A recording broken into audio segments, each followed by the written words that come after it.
प्रिय विद्यार्थियों, आज हम कक्षा 12 हिंदी की पाठ्यपुस्तक आरोह भाग 2 के अध्याय 1 में वर्णित कवि हरिवंश राय बच्चन द्वारा रचित कविता दिन जल्दी जल्दी ढलता है पढ़ने जा रहे हैं। इससे पहले हमने कवि हरिवंश राय बच्चन द्वारा रचित कविता आत्मपरिचय पढ़ा। आज हम पढ़ने जा रहे हैं आपकी पाठ्यपुस्तक में दी गई कविता दिन जल्दी जल्दी ढलता है। दिन जल्दी जल्दी ढलता है, इसके बारे में कुछ चर्चा कर रहे हैं। बच्चन जी की कविता दिन जल्दी जल्दी ढलता है में किसी प्रिय आलंबन या विषय से भावी साक्षात्कार का आश्वासन ही हमारे प्रयास के पगों की गति में चंचल तेजी भर सकता है। यदि हम अपने लक्ष्य को प्राप्त करने के लिए प्रयासरत हैं, लक्ष्य को प्राप्त करने के लिए हम निरंतर आगे बढ़ रहे हैं और हमें ऐसा लगता है कि हमारा लक्ष्य अब बहुत समीप है, लेकिन लक्ष्य तक पहुंचते पहुंचते देर होने की भी आशंका हो सकती है, तब हम उस लक्ष्य को प्राप्त करने के लिए अपने पैरों में विशेष रूप से तेजी भर लेते हैं, विशेष रूप से चंचलता हमारे पैरों में आती है और हम अधिक तेजी से प्रयास करने लगते हैं, जिससे कि हम मंजिल पर समय रहते ही पहुंच जाएं। अन्यथा हम शिथिलता और फिर जड़ता को प्राप्त होने के लिए अभिशप्त हो जाते हैं। कहीं ऐसा नहीं हो कि हमारी थोड़ी सी लापरवाही से जो मंजिल हमारे ठीक सामने है वह हमको प्राप्त नहीं हो। गीत इस बड़े सत्य के साथ समय के गुजरते जाने के एहसास में लक्ष्य प्राप्ति के लिए कुछ कर गुजरने का जज्बा भी लिए हुए है। कवि के अनुसार जीवन गतिशील है। कवि के अनुसार यह जीवन गतिशील है, यह जीवन निरंतर परिवर्तनशील भी है। गतिशील जीवन की समय निश्चित गति से आगे बढ़ता है। जो गतिशील जीवन है इसमें समय निश्चित गति से आगे बढ़ता रहता है। पथिक को भी अपनी मंजिल तक पहुंचने के लिए, पथिक को भी, राहगीर को भी अपनी मंजिल तक, अपने लक्ष्य तक पहुंचने के लिए गतिशील रहना अत्यंत आवश्यक है। पथिक को भी अपने लक्ष्य तक पहुंचने के लिए, अपनी मंजिल तक पहुंचने के लिए निरंतर गतिशील रहना बेहद आवश्यक है। जीवन में मंजिल प्राप्त करने के लिए निरंतर प्रयासरत रहना चाहिए। उत्साह, साहस एवं लगन इस प्रकार के गुण हैं। इन गुणों को अपने हृदय में धारण कर, अपने व्यक्तित्व में धारण कर व्यक्ति लगातार कार्य करे तो निश्चित रूप से लक्ष्य की प्राप्ति अवश्यमेव होगी। हमें उत्साह, साहस एवं लगन से कार्य करना चाहिए। तो आइए अब हम इस कविता का वाचन करते हैं और उसके पश्चात इसका भावार्थ एवं अर्थ ग्रहण करेंगे। दिन जल्दी जल्दी ढलता है। हो जाए न पथ में रात कहीं, हो जाए पथ में न रात कहीं, मंजिल भी तो है दूर नहीं। हो जाए न पथ में रात कहीं, मंजिल भी तो है दूर नहीं। ये सोच थका दिन का पंथी भी जल्दी जल्दी चलता है। ये सोच थका दिन का पंथी भी जल्दी जल्दी चलता है। दिन जल्दी जल्दी ढलता है। दिन जल्दी जल्दी ढलता है। बच्चे प्रत्याशा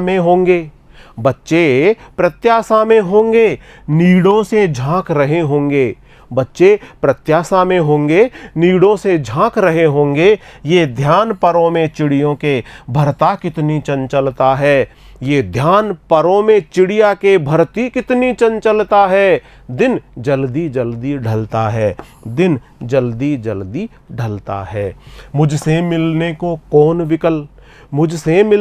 कौन विकल, मैं होऊं किसके हित चंचल, ये प्रश्न शिथिल करता पद को भरता उर में विहलता है। दिन जल्दी जल्दी ढलता है। दिन जल्दी जल्दी ढलता है। आइए हम इस कविता का भावार्थ और अर्थ ग्रहण करें। दिन जल्दी जल्दी ढलता है। हो जाए न पथ में रात कहीं, मंजिल भी तो है दूर नहीं। पथिक अपनी मंजिल की ओर निरंतर अग्रसर है। पथिक अपनी मंजिल की ओर आगे बढ़ रहा है। मंजिल बहुत दूर नहीं है, लेकिन क्योंकि थका दिन का पंथी, ये जो पथिक है दिन भर के परिश्रम के पश्चात ये थक गया है और थकने के पश्चात अपनी मंजिल की ओर प्रस्थान कर चुका है, चल रहा है और ये सोच रहा है कि जल्दी ही उसके आंखों के समक्ष उसकी मंजिल होगी, यानी वह अपनी मंजिल पर बहुत जल्दी ही पहुंच जाएगा। हो जाए न पथ में रात कहीं, लेकिन उस मंजिल तक पहुंचने के लिए पथ का आशय है रास्ता, पथ का आशय रास्ता, पंथी का आशय राहगीर, पथिक। ये जो राहगीर है, ये जो पथिक है, यह सोच रहा है कि हो जाए न पथ में रात कहीं, कहीं रास्ते में चलते चलते ही रात नहीं हो जाए।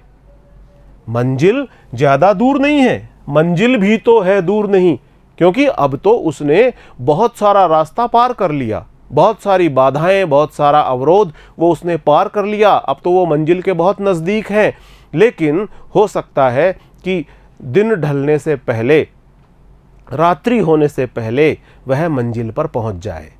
अपने लक्ष्य पर पहुंचने के लिए, अपनी मंजिल पर पहुंचने के लिए अब उसे थोड़ा जल्दी जल्दी चलना पड़ेगा, उसके प्रयासों में तेजी लानी पड़ेगी। और यह सोच और यही सोच करके दिन का थका पंथी जो राहगीर है, दिन भर का जो थका हुआ है, जिसने परिश्रम किया है, परिश्रम और मेहनत से जो थक गया है, वह जल्दी जल्दी चल रहा है, जल्दी जल्दी चलता है। दिन जल्दी जल्दी ढलता है, क्योंकि दिन भी जल्दी जल्दी ढलता है।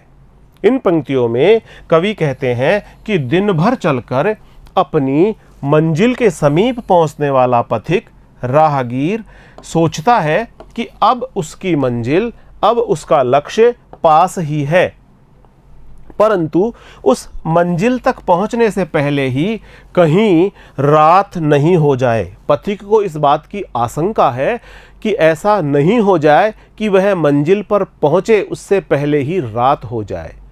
तो इस प्रकार से अब उस मंजिल तक पहुंचने से पहले ही कहीं रात नहीं हो जाए और वह वहां तक, अपनी मंजिल तक नहीं पहुंच पावे। यह सोचकर दिन का थका हुआ वह पथिक जल्दी जल्दी, तेजी से, शीघ्रता से अपने कदम बढ़ाता है। प्रिय मिलन की आतुरता में, प्रिय मिलन, यहाँ पर कवि जिस मंजिल की ओर संकेत कर रहा है, वहाँ पर एक भाव यह भी छिपा हुआ है कि दिन भर का थका हारा पथिक जब अपनी मंजिल पर पहुँचेगा तो उसका जो प्रिय है, उसका जो प्रियतम है, उसका जो आत्मीय जन है, उसका जो स्नेही व्यक्ति है, उससे उसका मिलन हो जाएगा, उसके आत्मीय जन से उसका मिलन होगा, उसके प्रियतम से उसका मिलन होगा। और इस बात की जो आतुरता है उसमें उस पथिक को, उस राहगीर को ऐसा प्रतीत होता है कि दिन जल्दी जल्दी ढल रहा है, दिन बड़ी तेजी से ढल रहा है। उसके हृदय में अपने प्रियतम से मिलने की आतुरता बहुत ज़्यादा तीव्र हो गई है।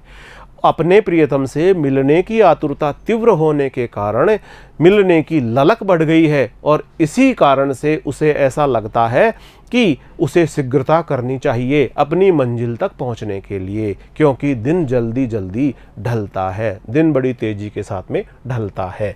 आशय यह है कि पथिक के मन में मंजिल तक पहुंचने का तथा वहां पर प्रिय मिलन की आशा का जो भाव है वो बड़ी तेजी से बढ़ रहा है। दूसरी ओर दिन भी जल्दी जल्दी ढल रहा है। एक तरफ तो प्रिय मिलन की आशा, अपने प्रियतम से मिलन की आशा बहुत तीव्र होती जा रही है, दूसरी ओर दिन भी ढलता ढलता जा रहा है, जिससे मंजिल तक पहुंचने से पहले ही ऐसी आशंका है कि रात हो सकती है। इस विचार से पथिक अपने कदम तेजी से बढ़ाने लगता है। पथिक के पाँव में चंचलता आ जाती है, वो तेजी के साथ अपने कदम बढ़ाने लगता है। शरीर थका हुआ होने पर भी, शरीर उसका भले ही थका हुआ है, शारीरिक रूप से भले ही वो थका हुआ है, लेकिन मानसिक रूप से, आत्मिक रूप से उसमें उमंग भरी है, उल्लास भरा है और आशा का संचार हो रहा है। अपने प्रियतम से, अपने प्रिय से, अपने आत्मीय जन से, अपने स्नेही जन से मिलने की आतुरता उसके मन में है और इसी कारण से उसका शरीर भले ही थका हुआ हो लेकिन उसके हृदय में, उसके मन में उमंग भरी है, उल्लास भरा है और आशा का संचार हो रहा है। बच्चे प्रत्याशा में होंगे। काव्यांश के अगले भाग में हम देख रहे हैं बच्चे प्रत्याशा में होंगे, नीड़ों से झांक रहे होंगे। बच्चे प्रत्याशा में होंगे, नीड़ों से झांक रहे होंगे। ये ध्यान परों में चिड़ियों के भरता कितनी चंचलता है, दिन जल्दी जल्दी ढलता है। कवि इन पंक्तियों के माध्यम से ये कह रहे हैं कि बच्चे प्रत्याशा में होंगे, प्रत्याशा आशा में होंगे, आशा की आशा में होंगे, बहुत ज़्यादा आशा में होंगे। बच्चों को बहुत ज़्यादा आशा होगी। किस बात की आशा होगी? नीड़ों से झांक रहे होंगे। नीड़ का आशय है घोंसला, प्रत्याशा का आशय है आशा और परों का आशय है पंख। नीड़ों से झांक रहे होंगे। कवि यहाँ कह रहे हैं कि चिड़िया के बच्चे अपने घोंसले में बैठे हुए हैं और अपने अपने घोंसले से, अपने अपने नीड से बाहर झांक रहे हैं। बाहर झांक कर यह देख रहे हैं कि उनकी माता पिता शीघ्र ही उनके पास लौट करके आएंगे। वे प्रतीक्षा कर रहे हैं अपने माता पिता की। जो नीड़ों में बैठे हुए बच्चे हैं वो अपने माता पिता के आगमन की प्रतीक्षा में है और बच्चे प्रत्याशा में होंगे और उनको इस बात की आशा है, इस बात की उम्मीद है उन्हें कि उनके माता पिता आएंगे। चिड़िया उनके लिए चुग्गा लाएगी, उनके लिए दाना लाएगी, उनके लिए पानी लाएगी और इस प्रकार से जैसे ही उनके माता पिता उनके पास में आएंगे उनको भरपेट भोजन मिलेगा, माता पिता का सानिध्य मिलेगा, उनके द्वारा दिन भर की जो उनके मन के भाव हैं एक दूसरे के साथ में आदान प्रदान होगा। जो चिड़िया माँ है वो अपने बच्चों को स्नेह बांटेगी, वात्सल्य बांटेगी और इस प्रकार से कवि ने यहाँ पर प्राणी मात्र के माध्यम से आपस में आशा, प्रत्याशा और स्नेह का जो एक ताना बाना बुना है वो बहुत ही प्रशंसनीय है, अपने आप में अनोखा है। बच्चे प्रत्याशा में होंगे, नीड़ों से झांक रहे होंगे। बच्चों को बहुत आशा होगी कि उनके माता पिता आएंगे, उनके लिए चुग्गा दाना लाएंगे, उनको स्नेह करेंगे, उनके साथ में लाड प्यार से दिन भर की गतिविधियों का, भावों का आदान प्रदान करेंगे। नीड़ों से झांक रहे होंगे और इसी प्रत्याशा में बच्चे अपने अपने घोंसले से बाहर की ओर झांक रहे होंगे। ये ध्यान परों में चिड़िया के, और जैसे ही कि बच्चे इंतजार कर रहे हैं, बच्चे प्रतीक्षा कर रहे हैं, जैसे ही चिड़िया के मन में ये भाव उत्पन्न होता है, चिड़िया के दिल में ये बात आती है, उसके परों में बड़ी चंचलता भर जाती है। उसके परों माने उसके पंखों में, चिड़िया के पंखों में और अधिक चंचलता भर जाती है और वह अपने नीड तक, अपने घोंसले तक वापस लौटने के लिए बड़ी तेजी से उड़ान भरती है।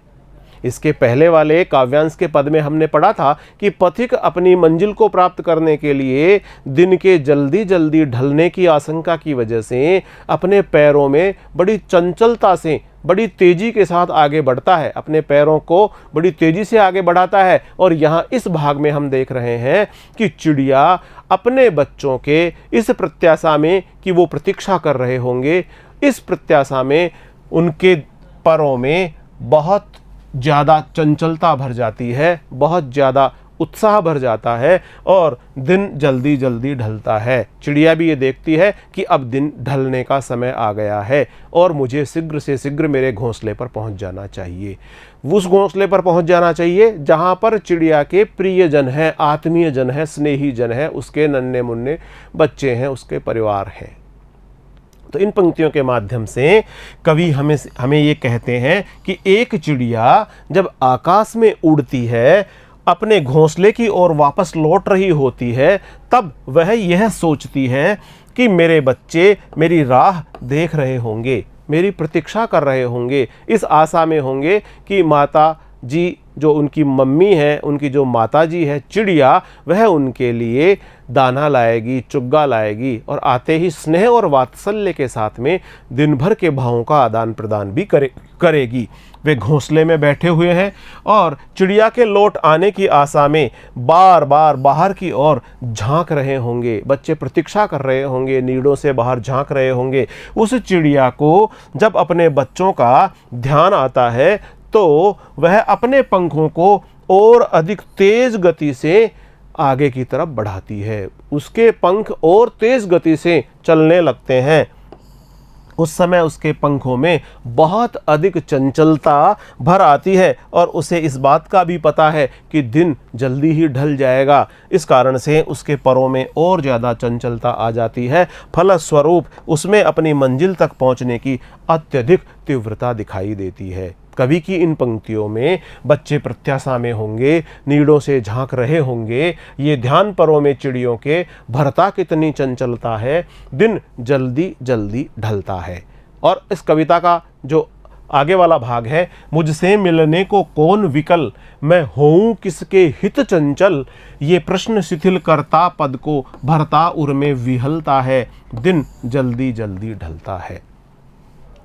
विकल, विकल का आशय है व्याकुल करना, बेचैन करना, तड़प से पीड़ित हो जाना, ये होता है व्याकुल।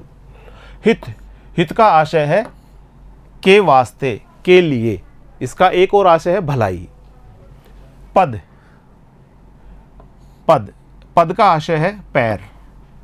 उर, उर, भरता उर में, उर, उर का आशय है हृदय।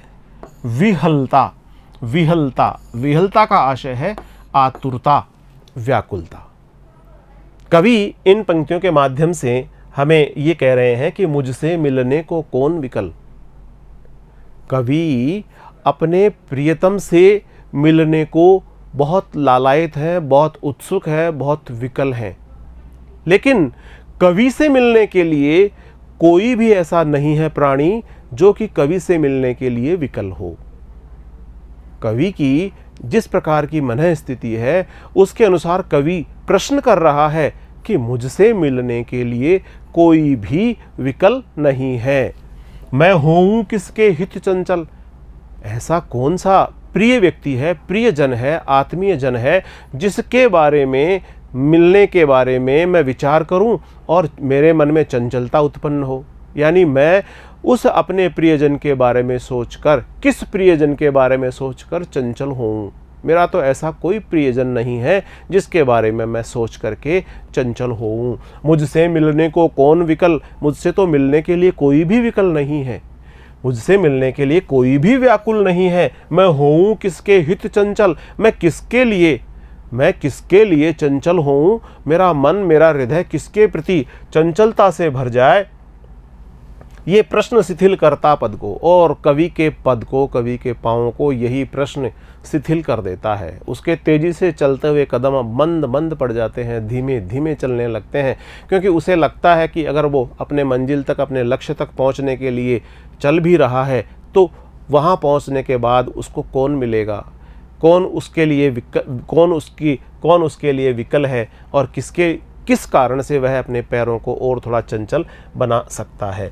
कवि कहता है कि इस दुनिया में मेरा कोई भी अपना नहीं है, मेरा कोई प्रियजन नहीं है जो मुझसे मिलने के लिए बहुत ज़्यादा बेचैन हो, व्याकुल हो।